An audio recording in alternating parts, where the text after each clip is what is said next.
Det er en dejlig morgen i haven hos familien Flux. Fuglene pipper, og solen skinner. Alt under fred og idyl.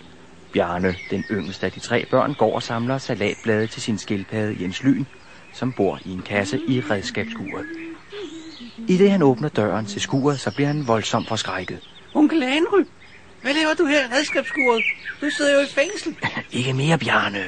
Jeg har fået en ferie, fordi jeg har opført mig så godt. Jamen hvis du ikke har stukket af, hvorfor sidder du så her i skuret? Det er så rart. Jeg kan lide at være her i skuret. Jeg sad faktisk lige og snakkede med din skildpadde om, hvor rart er. Er det ikke Peter Lyn, den hedder? Jens Lyn. Nå ja. Hør, Bjarne, kan du ikke lige gå ind for at se, om kysten er klar? Hvad for en kyst? Jeg mener, om der er nogen, der kigger. For så vil jeg snige mig over i huset. Jeg er lidt genert, skal jeg sige dig. Okay, kom bare. Bjarne og onkel Henry går ind i huset og ud i køkkenet, hvor de 2 ældste børn, Birte og Børge, og børnenes far, Svend Erik Flux, sidder og spiser morgenmad. Onkel Henry sad ude i redskabsskuret. Er det godt rigtigt, onkel Henry? Hvad den er, onkel Henry? Du skulle jo først ud om 2 måneder, er du blevet træt af at ruske trammer. Er du stukket af fra fængslet? Det må man altså ikke. Jeg havde et par sager, jeg skulle ordne, inden det blev for sent. Jeg har taget lidt ferie. Din straf bliver der meget længere, når de fanger dig igen. Ungerne har ret, Henry. Du gør det bare værre for dig selv. Bare rolig. Så snart det her lille job er overstået, så melder jeg mig selv til politiet. Der er en fyr, der skylder mig en masse penge, og jeg har hørt, at han vil rejse udenlands snart. Og hvis jeg skulle vente 2 måneder til, hvor jeg bliver løsladt, så ville det være for sent. Ja. Jeg håber, du ved, hvad du gør, Henry. Selvfølgelig gør jeg det. Men inden jeg smutter, Svend Erik, du kan vel ikke låne mig lidt penge? Bare et par dage. Jo, det bliver jeg vel nødt til. Men pas nu på, at du ikke kommer galt afsted. Hvis politiet kommer og spørger efter mig, så sig bare, at jeg ikke har været her, ikke? Okay? Hej. Farvel, onkel Henry. Altså far, bare fordi han er din bror, behøver du ikke altid at hjælpe ham. Han kommer kun, når han har problemer. Jeg ved det godt, men han kan altså ikke holde fingrene fra andres ting. Hvis han ikke var sådan en dårlig indbrudstyv, havde han måske klaret sig bedre. Skulle det være bedre? Far, altså. Nu kommer faster Knus. Hej, Knus. Hej alle sammen. Sikkert tidligt op i dag. Nu skal jeg bare høre. Jeg vandt kampen i går aftes, så nu er jeg Danmarksmester i mullerboksning. Hvad siger I så? Bravo, Knus. Det var sandelig flot. Ja, ikke?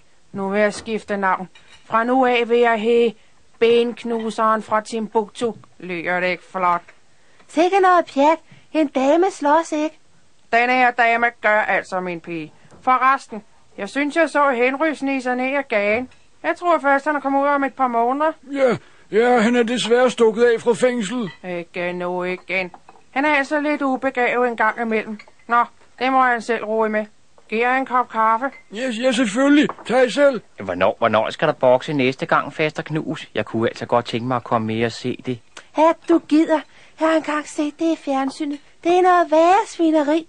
De smider rundt med hinanden i mudder. Der er i hvert fald ikke nogen hen i skolen, der har en tante, som er mudderbokser. De smadrer misundeligt alle de andre.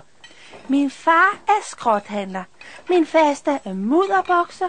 Og min onkel er indbrudstyv. Hvordan skal jeg nogensinde blive ordentligt gift? Jeg vil høre, hvad er der i vejen med at være skrothandler? Alle de underlige ting, du køber. Der går ikke en dag, uden du kommer hjem med et eller andet åndssvagt, som du absolut skulle købe. Og som regel er der overhovedet ikke bruges til noget som helst. Det ligger bare at fylde op ude i haven, så man hverken kan komme frem eller tilbage. Sikke noget frøvl, Birte. Alle de ting, jeg køber, er gode og brugbare. Så, hvad med undervandsbåden og flyvemaskinen? Eller den majtaske, der fylder hele baghaven? Jeg må altså se at komme afsted og passe forretningen. Vi ses i aften, unger. Typisk. Så skrider han bare, når han bliver den lille. Hvad med jer, unge? Skal I ikke i skole i dag? Nej, altså skolen holder lukket i dag, ikke fordi at skoleinspektøren han skulle til tandlæge. Det var da mærkeligt. Nå, det er nok alt den nye modens pædagogik. Skulle vi ikke tage at gå i biffen for at fejre, at jeg er blevet Danmarksmester? Yeah!